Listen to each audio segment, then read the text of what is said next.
지금 집값이 이렇게 올라가고 있다. 이 으로 집값이 올라갈 가능성이 있다.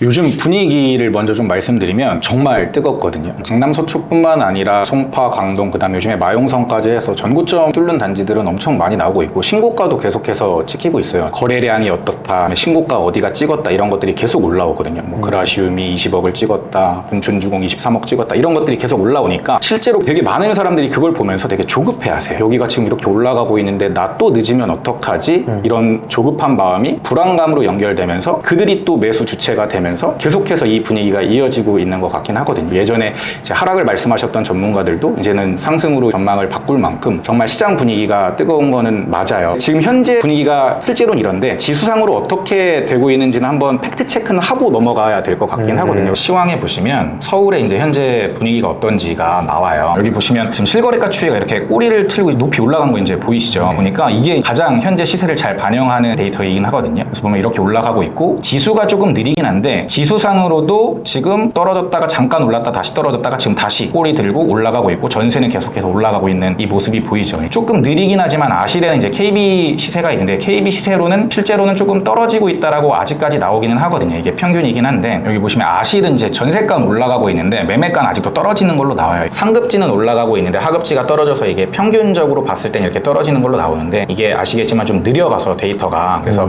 리치고 데이터를 보면은 현장 분위기를 그래도 조금이나마 좀 볼 수 있다. 그런데 실제 현장은 이거보다 조금 더 뜨겁기는 하다. 이게 지금 팩트긴 하거든요. 제가 걱정되는 건 이런 거예요. 지금 현상은 뜨거운 게 맞아요. 근데 이 현상만 보고 많은 사람들이 지금 막 불나방처럼 막 달려들려고 하고 있거든요. 근데 저는 이거는 좀 조심해야 된다라고 생각을 하는 사람이에요. 왜냐면 지금 이 현상이 이렇다고 해서 앞으로도 지속될지는 사실 아무도 모르는 거거든요. 이 시장을 상승할 거라고 얼마 전부터 예상하셨던 전문가들도 사실은 예전에 22년 때도 그때 하락할 때도 상승을 할 거라고 예상을 하셨었어요. 그분들이 잘못됐다라는 게 아니라 그 누구도 정확하게 시장을 예측하는 게 어려운데 되게 많은 사람들이 그냥 그분들의 전망만 믿고 그냥 단순히 의사결정을 하려는 게 저는 그게 걱정스러워서 그 부분을 말씀드리고 싶은 거거든요. 정확한 의사결정을 하려면은 사실은 본인만의 뷰가 있어야 된다라고 생각하고 그러기 위해서 지금 왜 상승하고 있고 상승이 앞으로 한다면 어떤 이유로 상승할 거고 그다음에 하락을 한다면 어떤 이유로 하락할지에 대한 생각을 여러 전문가들의 의견을 듣고 본인만의 뷰로 정립을 하는 게 저는 되게 중요하다라고 생각을 해서 어떤 상승 요인이 있고 어떤 하락 요인이 있는지 그리고 여러분들이 어떤 관점, 어떤 뷰, 어떤 태도를 가지셨으면 좋겠는지에 대해서 제가 좀 말씀을 드리려고 그래요. 저는 이 시장이 지금 움직이는 오르고 있는 첫 번째 이유가 유동성이라고 생각을 하거든요. 유동성 데이터는 M0 유동성, 뭐 M1, M2가 있는데 여기서 자세히 설명하기는 너무 시간이 길어지니까 시중에 풀리는 돈이라고 생각하시면 되는데 이 파란색 선이 M2 유동성 선이고요. 이 빨간색 선이 매매지수, 녹색 선이 전세지수를 보여주는 거예요. 근데 일자로 이렇게 그어봤더니 이 선을 기준으로 매매지수와 전세지수가 오르락 내리락 하면서 평균 회귀하면서 이렇게 가죠. 근데 지금 M2 유동성은 코로나 유동성 때 이렇게 많이 상승했다가 조금 줄어들긴 했지만 여전히 많이 상승을 했는데 매매지수, 전세지수는 이렇게 올랐다가 지금 떨어진 다음에 아직까지 회복이 덜 된 모습을 보여주고 있거든요. 그러니까 이 얘기는 뭐냐면 시중에 풀린 돈 대비 아직 전세가랑 매매가는 싸다라는 얘기예요. 이 유동성이 왜 중요하냐면 사실 부동산뿐만 아니라 모든 거에 다 해당이 되는 건데 아시겠지만 이 유동성이 시장에 풀린다라는 건 시장의 화폐 가치가 하락한다는 말과 동일하거든요. 예전에 짜장면을 5,000원에 사 먹었는데 지금은 5,000원에 사 먹기가 어려운 것처럼 예전에는 10만 원이면 장 볼 때 되게 충분했는데 요즘은 10만 원 가지고 장 볼 게 별로 없거든요. 그럼 아파트 값도 거기에 맞춰서 올라가는 건데 그 시중에 풀린 돈이 예전보다 훨씬 많다. 그렇기 때문에 거기에 맞춰서 아파트 값도 올라가는 게 지극히 당연한 거다라는 게 가장 큰 이유라고 저는 생각을 합니다. 재밌는 게 우리나라 유동성뿐만 아니라 미국 유동성까지도 같이 연관이 돼서 이렇게 나오는데 미국 유동성을 보더라도 이렇게 쭉 가다가 확 올라간 다음에 지금 이렇게 높은 수준에서 있어요. 여기에 맞춰서 지금 미국 주택 가격도 굉장히 많이 올라가 있거든요. 지금 미국 주택 가격, 미국 M2, 우리나라 M2, 우리나라 주택 가격이 다 같이 연동돼 가지고 같이 올라가고 있으니까 우리나라만 올라가는 게 아니라 전 세계적으로 지금 집값이 이렇게 올라가고 있다. 풀린 유동성 때문에. 전 이게 가장 큰 이유라고 보는 거고 앞으로 집값이 올라간다면 이 유동성의 힘으로 집값이 올라갈 가능성이 있다라고 저는 보고 있는 거고 금리도 봐야 되거든요. 금리가 예전에 이제 22년도에서 23년도 넘어갈 넘어갈 때 3.5%가 됐어요, 기준금리가. 근데 이게 예전에 20년대 한창 상승장일 때가 0.5%였거든요. 7배가 올라간 거예요, 기준금리가. 23년부터 많이 올라갔는데 지금 갑자기 금리가 지금은 똑같거든요, 3.5%로. 근데 지금 왜 금리 때문에 집값이 올라간다고 얘기하는 거냐? 사실 우리가 받는 건 기준금리가 중요한 게 아니라 주택담보대출 금리가 중요한 거잖아요, 집값에는. 근데 그거는 코피스 금리로 이제 결정이 되는데 그게 가상금리가 붙어가지고 계산이 되거든요. 이 가상금리를 은행이 내렸어요. 그래서 거의 제로에 가깝게 가상금리가 형성이 돼 있다 보니까 예전에 한창 높았을 때 금리는 5% 초반대가 나왔거든요. 5% 초중반에서 금리를 받았었는데 지금은 3% 초중반의 금리를 받을 수가 있어요. 그러니까 사람들이 집을 살 때 주택담보대출 금리가 더 저렴하다라는 요인이 작용을 한 거죠. 이제 나중에 여기다가 미국이 금리를 인하할 가능성이 더 높아지고 그러면 우리나라도 금리를 인하할 가능성이 높아지다 보니까 금리가 내려가면 더 집을 살 수 있는 사람들이 늘어나겠네? 라고 하면서 또 자연스럽게 유동성과 연결이 돼서 이게 집값을 올리는 요인으로 갈 수 있다라고 많은 사람들이 생각을 하는 것 같습니다. 지금 공사비가 또 굉장히 많이 올라갔잖아요. 물가가 다 올라가면서 공사비가 특히 많이 올라갔는데 지금 요즘에 분양가가 서울 수도권이 거의 10억 이상이 계속 나오고 있고 지방의 광역시 같은 경우도 거의 6, 7억 이상, 중소도시도 5억 이상이 계속 분양가가 나오거든요. 그런데 이게 지금 미분양이 나는 게 아니라 미분양 난 것들까지 다 완판이 되고 있어요. 그 얘기는 이 가격에 이제 사람들이 적응을 했다라는 거거든요. 예전에 한 10년 전에 강북 아파트 10억이다 그러면 사람들이 와,